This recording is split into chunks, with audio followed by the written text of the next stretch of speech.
इस देश का प्रधानमंत्री कायर है, लेकिन उससे ज्यादा वो निर्लज्ज है और बेहद सांप्रदायिक है। इस बात की पुष्टि खुद नरेंद्र मोदी ने आज अपनी चुनावी सभा जो राजस्थान में थी उस दौरान दे दी। नरेंद्र मोदी जी, जिस दिन से चुनाव शुरू हुआ है आपको सिर्फ हिंदू, मुसलमान, मुस्लिम लीग, मुगल रूल, मीट, मुर्गा, मछली यही सब दिख रहा है। और हमने भी ठान ली है कि चुनाव तो इस बार बेरोजगारी, महंगाई, किसानों के हक, श्रमिकों के लिए न्याय, औरतों की सुरक्षा, हाशिए पर लोगों के हक का जो हनन हो रहा है उसी पर होगा और हम उसी पर टिके हुए हैं। लेकिन आप एक भी मुद्दे की बात नहीं करना चाहते आज। लेकिन आपने जो कहा है ना, आपने मर्यादा की वो सीमा लांघी है जो पाप है। मंगलसूत्र पे आपने बोला है। आपकी हिम्मत कैसे हुई मंगलसूत्र पर बोलने की? आपने कहा कि कांग्रेस के मैनिफेस्टो में लिखा है कि आपका मंगलसूत्र भी वो लोगों में बांट देंगे। कांग्रेस के मैनिफेस्टो में मैं चुनौती से आपसे कहती हूं, ऐसी कहां पर कौन सा मैनिफेस्टो आप पढ़ रहे हैं जिसमें ऐसी बात लिखी है? कहां लिखा है कि हम लोगों की संपत्ति लेकर बांट देंगे?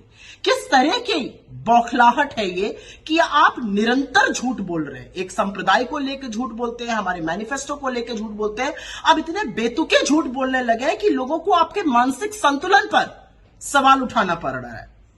असलियत यह है कि आपको मंगलसूत्र का नाम नहीं लेना चाहिए था, क्योंकि एक औरत जब मंगलसूत्र पहनती है ना तो वो जन्म जन्मांतर के लिए दाम्पत्य के उस सूत्र में बंध जाती है जिसका सबसे पवित्र, सबसे पावन प्रतीक मंगलसूत्र होता है। इस देश के करोड़ों लोग पूरी निष्ठा से, पूरी ईमानदारी से दाम्पत्य के सूत्र को, दाम्पत्य के संबंध को निभाते हैं।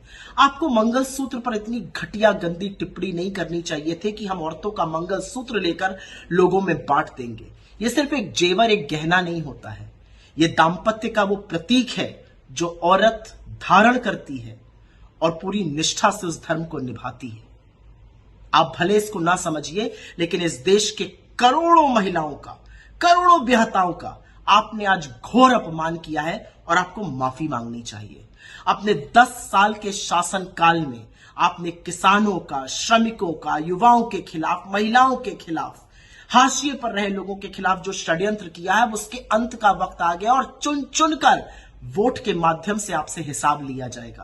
कांग्रेस के मैनिफेस्टो में बिल्कुल जातिगत जनगणना की बात है और हम डंके की चोट पर कहते हैं कि पिछड़े, दलितों, वंचितों, शोषितों, आदिवासियों के साथ साथ सामान्य वर्ग के, सामान्य कास्ट के, ठाकुर ब्राह्मण जैसी कास्ट के भी उन गरीब लोगों के साथ न्याय होना चाहिए जो समाज के हाशिए पर है। असल में तो लोगों की जेब पर डाका आपने डाला, लूटा खसोटा आपने, लोगों से जबरन वसूली करके अपने मित्रों की जेबें, उनकी तिजोरियां आपने भरी और अब आप निहायत ही घटिया बात करने पर उतारू हो गए। अरे थोड़ा तो बोलने से पहले सोचा करिए कि आप इस देश के प्रधानमंत्री। आज पूरा देश स्तब्ध है कि एक चुना हुआ प्रधानमंत्री ये कह कैसे सकता है, लेकिन इसी देश ने चुना भी तो आप ही को है।